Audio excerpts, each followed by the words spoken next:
जो था आपके सामने रख दिया। अगर स्थिति अच्छी थी तो भी आपको बताया, स्थिति खराब थी तो भी आपको हमने ईमानदारी से बताया, क्योंकि हम पहले दिन से समझ गए थे कि ये इतनी बड़ी आपदा है कि आपके साथ के बिना, जनता के साथ के बिना अकेले इस आपदा से सरकार सामना नहीं कर सकती। जनता का सहयोग और जनता की सहभागिता इस पूरे संघर्ष में बेहद जरूरी है। और जब तक जनता को सच नहीं बताया जाएगा, सारे तथ्य जनता के सामने नहीं रखे जाएंगे, तब तक जनता की भागीदारी सुनिश्चित करना असंभव था।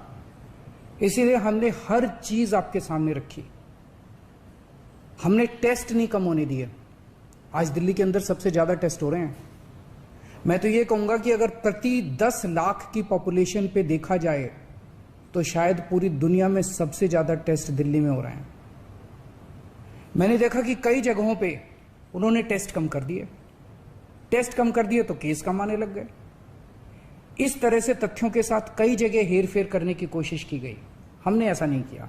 हमने टेस्ट कम नहीं किए, उल्टे कम करने की वजह हमने दिल्ली में टेस्ट कई गुने बढ़ा दिए। आज लगभग 1 लाख टेस्ट दिल्ली में डेली हो रहे हैं। हमने मौत के आंकड़े आपसे नहीं छुपाए। जितनी मौतें होती थी हमने सब आपके सामने रखी, ईमानदारी से रखी। अगर ज्यादा हो रही थी तो ज्यादा बताई, कम हो रही थी तो कम बताई।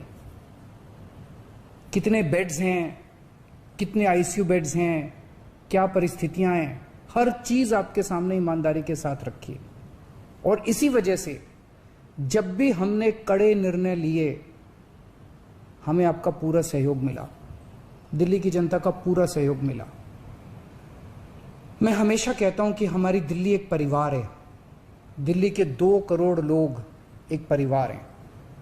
और जब परिवार में कोई आपदा आती है तो सारे परिवार के लोग मिलकर उसका सामना करते हैं। अब भी हम सभी मिलकर इसका सामना करेंगे। पहले भी जीत हुई थी, अब भी जीत होगी।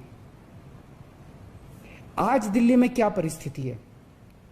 पिछले 24 घंटे में दिल्ली में लगभग 23,500 केस आए हैं।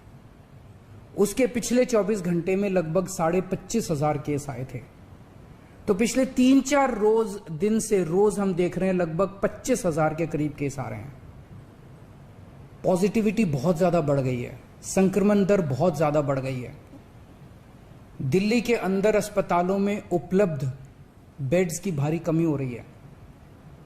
डेली 25-25 हजार अगर पेशेंट्स आएंगे तो कोई भी व्यवस्था चरमरा सकती है।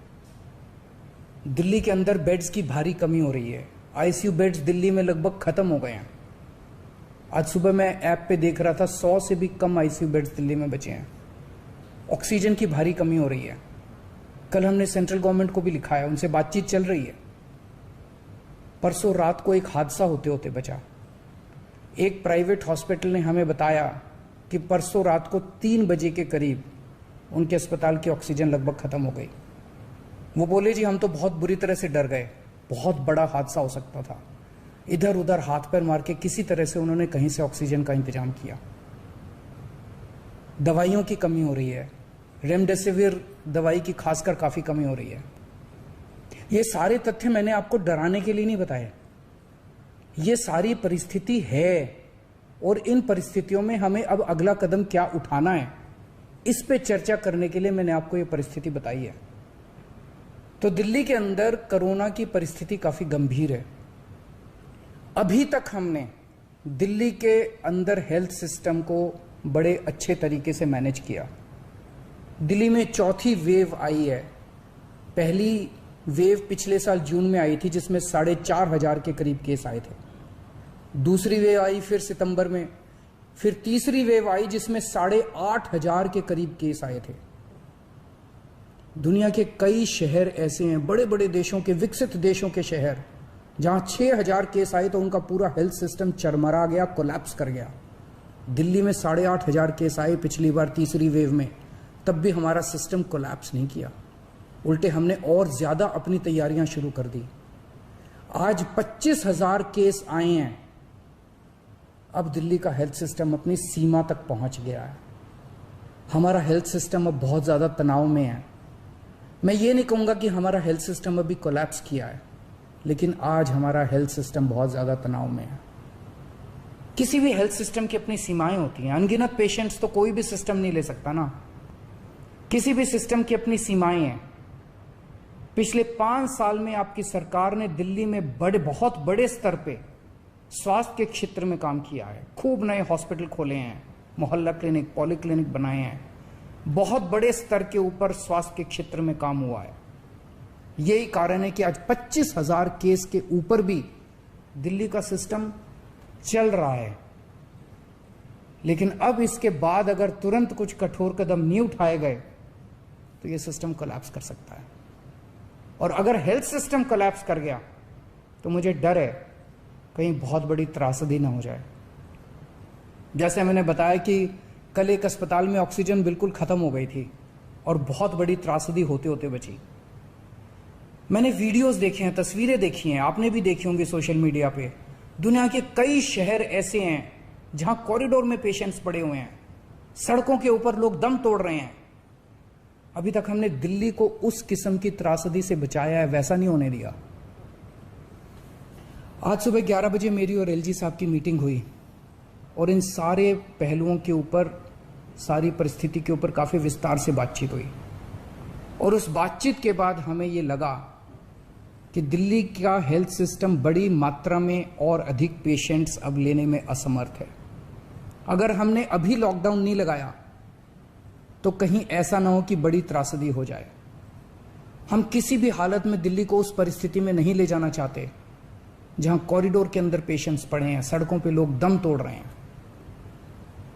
आज सभी परिस्थितियों का जायजा लेने के बाद आपकी सरकार को यह लगता है कि दिल्ली में कुछ दिन के लिए लॉकडाउन लगाना जरूरी है, तो आज रात को 10 बजे से अगले सोमवार को सुबह 5 बजे तक 6 दिन के लिए दिल्ली में लॉकडाउन लगाया जा रहा है। इस दौरान जाहिर है कि जो एसेंशियल सर्विसेज हैं वो जारी रहेंगी, खाने पीने की, मेडिकल व्यवस्थाओं की वो जारी रहेंगी। ये शादियों का सीज़न है, लोगों के बड़े मुश्किल से रिश्ते बनते हैं, हम उनके रिश्ते तोड़ना नहीं चाहते, तो लोगों की शादियां संपन्न हों, लेकिन केवल 50 लोगों के गैदरिंग के साथ संपन्न हो। उसके लिए अलग से पास दिए जाएंगे। इसके बारे में अभी थोड़ी देर में डिटेल्ड ऑर्डर जारी हो जाएगा कि कौन कौन सी चीज़ें जारी रहेंगी और कौन सी चीज़ों पर पाबंदी रहेगी। मैंने और एलजी साहब के हम दोनों ने निर्णय तब लिया है जब हमारे पास कोई उपाय नहीं बचा था। हमारे लिए निर्णय लेना आसान नहीं था, क्योंकि मैं समझ सकता हूं कि लॉकडाउन के दौरान किस तरह से लोगों के रोजगार खत्म हो जाते हैं, लोगों की कमाई खत्म हो जाती है, और खासकर सबसे गरीब तबके के लिए तो ये बेहद मुश्किल होता है। जो दिहाड़ी करके रोज कमाते हैं उनके लिए तो बेहद मुश्किल हो जाता है। पिछली बार जब देश में लॉकडाउन लगा था, हमने देखा कि किस तरह बड़ी संख्या में प्रवासी मजदूर अपने गांव जाने लगे थे। उनसे मैं खास तौर से हाथ जोड़ के अपील करना चाहता हूं, ये छोटा सा लॉकडाउन है, 6 दिन का, दिल्ली छोड़ के मत जाइएगा। आपके आने जाने में इतना समय खराब हो जाएगा, इतना पैसा खराब हो जाएगा, इतनी ऊर्जा खराब होती है। दिल्ली में रहिए। मुझे उम्मीद है कि ये छोटा लॉकडाउन है और छोटा ही रहेगा। मुझे पूरी उम्मीद है कि शायद बढ़ाने की जरूरत ना पड़े। आप दिल्ली में रहिए। यकीन मानिए, हम पूरी ईमानदारी के साथ सब मिलके लड़ेंगे तो जल्दी इस मुसीबत से छुटकारा पाएंगे। मैं आपको यकीन दिलाता हूं, सरकार आपका पूरा ख्याल रखेगी। मैं हूं ना, मुझ पे भरोसा रखिए। मेरी दिल्ली के सभी नागरिकों से अपील है कि ये निर्णय हमने बहुत मुश्किल से लिया है। आप सब लोग जानते हैं कि मैं लॉकडाउन के सख्त खिलाफ रहा हूं। हमेशा से मैंने लॉकडाउन का विरोध किया है। मेरा यह मानना है कि लॉकडाउन से कोरोना खत्म नहीं होता, लॉकडाउन से कोरोना की स्पीड कम हो जाती है।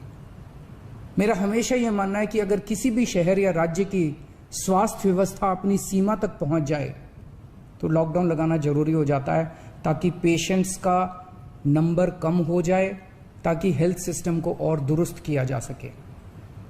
ये जो 6 दिन का लॉकडाउन हम लगा रहे हैं, ये जो 6 दिन हम ले रहे हैं आपसे, इन 6 दिनों के अंदर हम बहुत बड़े स्तर के ऊपर और दिल्ली में बेड्स की व्यवस्था करेंगे।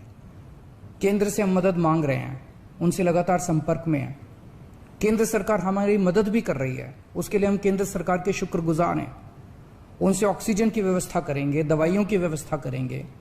इस लॉकडाउन के समय को हम इन सब चीज़ों के लिए इस्तेमाल करेंगे। मेरी अब सब लोगों से गुजारिश है कि लॉकडाउन का पूरी तरह से पालन करें, घर से बाहर इस दौरान ना निकलें। पहले भी हमने कई कठिन निर्णय लिए और आपने मेरा पूरा साथ दिया। मुझे पूरी उम्मीद है आज भी आप मेरा साथ देंगे। हम मिलके इसका मुकाबला करेंगे और ज़रूर जीतेंगे।